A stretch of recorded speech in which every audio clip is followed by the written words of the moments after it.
Je viens de voir le bus, la grève des Bleus. Je vous en parle tout de suite dans cette vidéo. La rumeur d'un clash devient réalité. Jamais une telle crise n'avait été vécue par le football français. C'est la plus grave crise du sport français. On a affaire à une honte nationale. J'ai jamais voulu en reparler.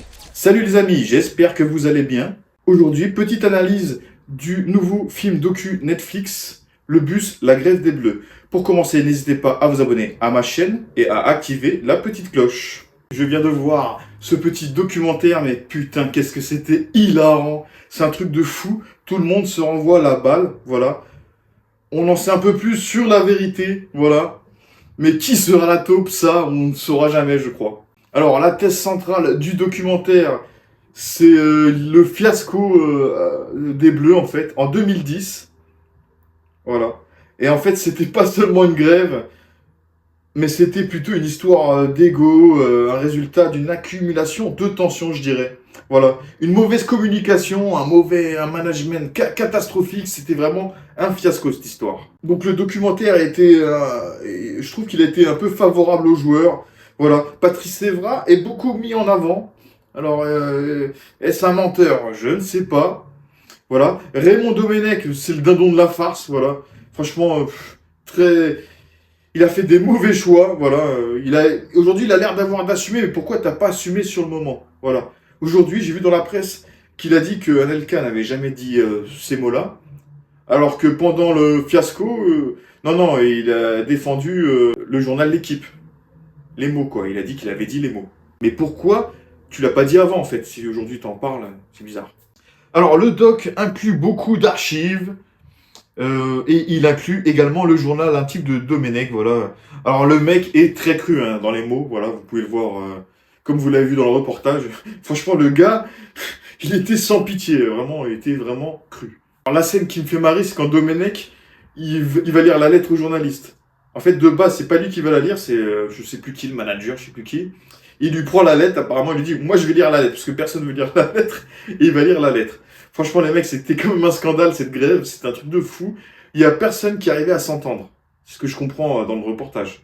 Donc, la mise en scène du docu, parlons, la mise en scène est plutôt pas mal. Hein, elle est simple, c'est du Netflix. Voilà, c'est efficace. Je trouve, on comprend le drame, voilà. Il y a le drame, il y a la musique tendue, j'adore. Le doc apporte-t-il une réponse 16 ans après? Je ne sais pas, oui ou non, je suis mitigé. Hein. C'est vraiment de la merde. En tout cas, ce que j'en conclus quand même dans ce documentaire, pour moi, ce sont les médias qui ont vraiment foutu la merde. Mais vraiment. Ils sont obligés d'écouter chaque mot des gens et avec cette phrase, de faire la une des journaux. Non, c'est abusé. Non, franchement, les médias, dans cette histoire, vous avez foutu la merde. C'est mon avis en tout cas. Roselyne Bachelot, la traître, qui arrive en héros, elle est là.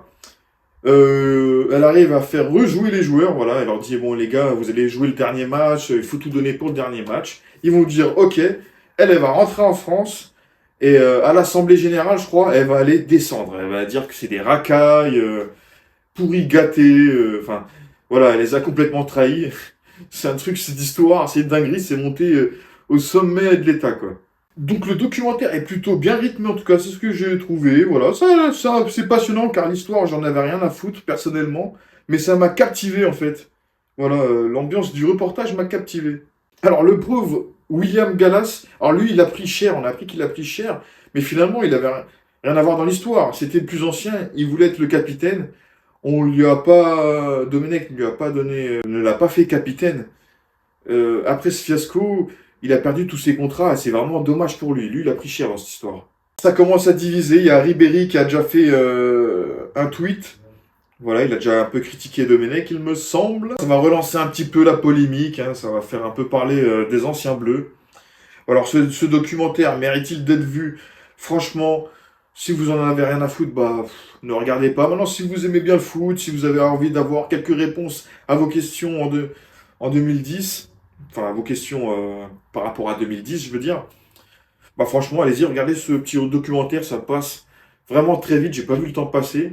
J'ai été captivé par la réponse des uns et des autres. Voilà, j'ai trouvé ça sympa. Voilà les amis pour cette petite vidéo, j'espère que cela vous aura plu. N'hésitez pas à vous abonner à ma chaîne, à activer la petite cloche, liker, commenter, et je vous dis à bientôt pour de prochaines vidéos.